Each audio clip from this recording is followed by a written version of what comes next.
పల్నాడు జిల్లా సత్తెనపల్లి నియోజకవర్గం బలిజేపల్లి గ్రామంలో జిల్లా ఎస్పీ ఆదేశాల మేరకు డీఎస్పీ హనుమంతరావు ఆధ్వర్యంలో కార్డన్ సెర్చ్ నిర్వహించారు. ఈ తనిఖీల్లో సరైన పత్రాలు లేని 31 ద్విచక్ర వాహనాలు, 4 ఆటోలతో పాటు 4 గొడ్డళ్లు, 2 కత్తులు, 1 బడిసెను పోలీసులు సీజ్ చేశారు. రాబోయే స్థానిక ఎన్నికల దృష్ట్యా ప్రజలు అప్రమత్తంగా ఉండాలని, యువత మత్తు పదార్థాలకు బానిసవ్వకుండా తల్లిదండ్రులు జాగ్రత్త వహించాలని డీఎస్పీ అవగాహన కల్పించారు. కడప జిల్లా జమ్మలమడుగులో జరుగుతున్న జాతీయ స్థాయి బాలికల వాలీబాల్ పోటీల సందర్భంగా జిల్లా ఇన్ఛార్జ్ మంత్రి సవిత క్రీడాకారులతో కలిసి వాలీబాల్ ఆడి సందడి చేశారు. రాజస్థాన్ క్రీడాకారులతో కలిసి క్రీడా నైపుణ్యాన్ని ప్రదర్శించిన మంత్రి అనంతరం అక్కడ ఏర్పాటు చేసిన క్యాంప్ ఫైర్, సాంస్కృతిక కార్యక్రమాలను తిలకించారు. కూటమి ప్రభుత్వం విద్యతో పాటు క్రీడలను పెద్దపీట వేస్తోందని సీఎం చంద్రబాబు నాయుడు క్రీడాకారులకు ఎప్పుడూ అండగా ఉంటారని అన్నారు. మార్కాపురం పట్టణంలోని డ్రైవర్స్ ఏకలవ్య కాలనీలో సీఐ సుబ్బారావు నేతృత్వంలో డ్రోన్ కెమెరాల సహాయంతో భారీ కార్డన్ సెర్చ్ నిర్వహించి సరైన పత్రాలు లేని 24 ద్విచక్ర వాహనాలను స్వాధీనం చేసుకున్నారు. అనుమానితుల వివరాలను ఆరా తీసిన పోలీసులు గంజాయి, మాదక ద్రవ్యాలకు దూరంగా ఉండాలని స్థానికులతో ప్రతిజ్ఞ చేయించి కౌన్సిలింగ్ నిర్వహించారు. తిరుమల శ్రీవారిని నైవేద్య విరామ సమయంలో తమిళ హీరో శ్రీకాంత్, సింగర్ మంగ్లీ, ప్రముఖ కమీడియన్ బ్రహ్మానందం, నటి వాసుకి, గోవా మంత్రి సుభాష్ పాల్ దేశాయ్ దర్శించుకున్నారు. ఆలయ అధికారులు వీరికి ఘనంగా స్వాగతం పలికి దర్శన ఏర్పాట్లు చేయగా అనంతరం రంగనాయకుల మండపంలో వేద పండితులు ఆశీర్వచనం అందజేశారు. దర్శనానంతరం ఆలయ అధికారులు స్వామివారి తీర్థ ప్రసాదాలను ఈ ప్రముఖులకు అందజేశారు.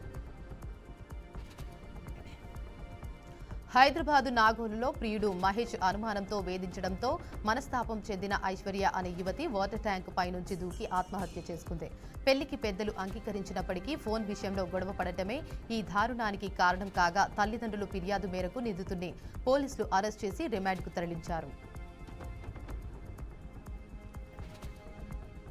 బాపట్ల జిల్లా వేటాపాలెం మండలం జబ్బర్ కాలనీలో హర్షిత్ అనే బీటెక్ 3వ సంవత్సరం విద్యార్థిని తన స్నేహితుడి గదిలో ఉరివేసుకుని ఆత్మహత్యకు పాల్పడటం కలకలం రేపింది.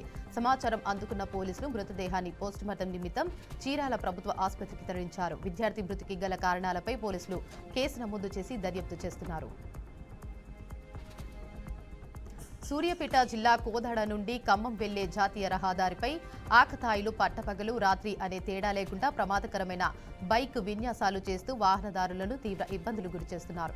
పట్టణానికి దూరంగా ఉన్న ప్రాంతంలో పోలీసులు నిఘా లేకపోవడాన్ని ఆసరగా చేసుకుని ప్రాణాలకు తెగించి స్టంట్లు చేస్తూ సామాన్య ప్రజలను భయోందరణకు గురిచేస్తున్నారు. ఇక ఈ వెకిలి చేష్టల వల్ల ప్రమాదాలు జరిగే అవకాశం ఉన్నందున వెంటనే పోలీసులు స్పందించి హైవేపై పెట్రోలింగ్ పెంచి కఠిన చర్యలు తీసుకోవాలని స్థానికులు కోరుతున్నారు.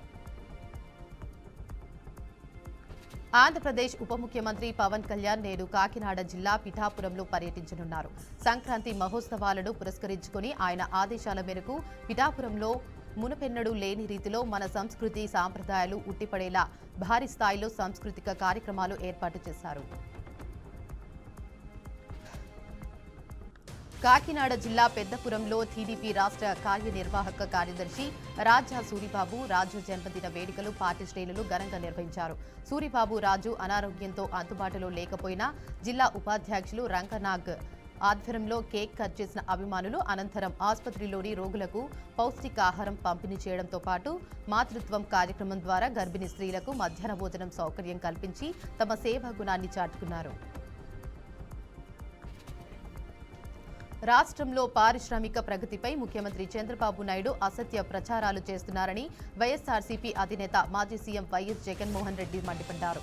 గురువారం తాడేపల్లిలో నిర్వహించిన ప్రెస్ మీట్లో ఆయన మాట్లాడుతూ రాయలసీమ ప్రాంతానికి సంజీవని వంటి ఎత్తిపోతల పథకంపై చంద్రబాబు విష ప్రచారం చేస్తున్నారు. ఇక సీమకు అన్యాయం చేస్తున్న ఆయన చరిత్రహీనుడిగా మిగిలిపోతారని విమర్శించారు. సుదీర్ఘ అధ్యయనం తర్వాత రాబోయే తరాలకు ఉపయోగపడేలా రాష్ట్ర సర్కారు భూభారతి ROR 2025 చట్టాన్ని తీసుకువచ్చింది.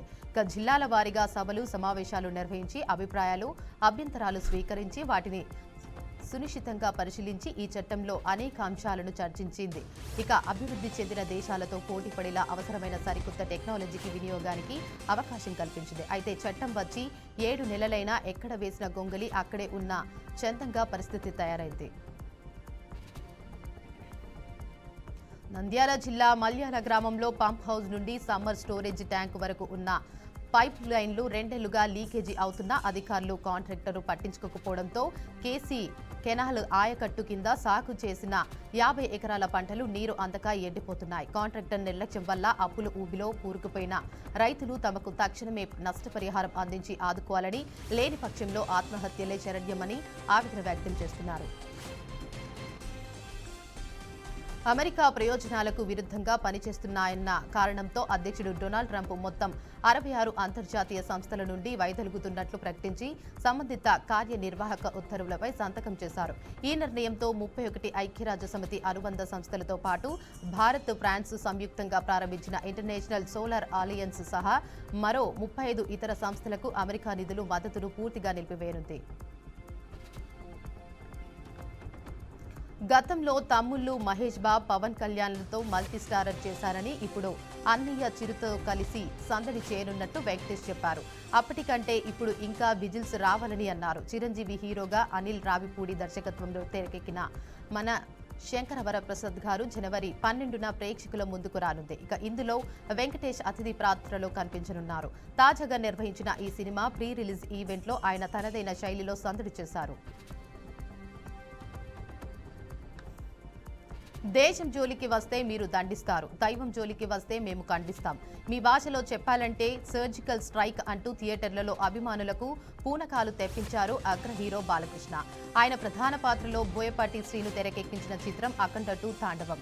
సంయుక్త మేనన్ అండ్ ఆది పినిశెట్టి, హర్షాలి తదితరులు కీలక పాత్రలు పోషించారు.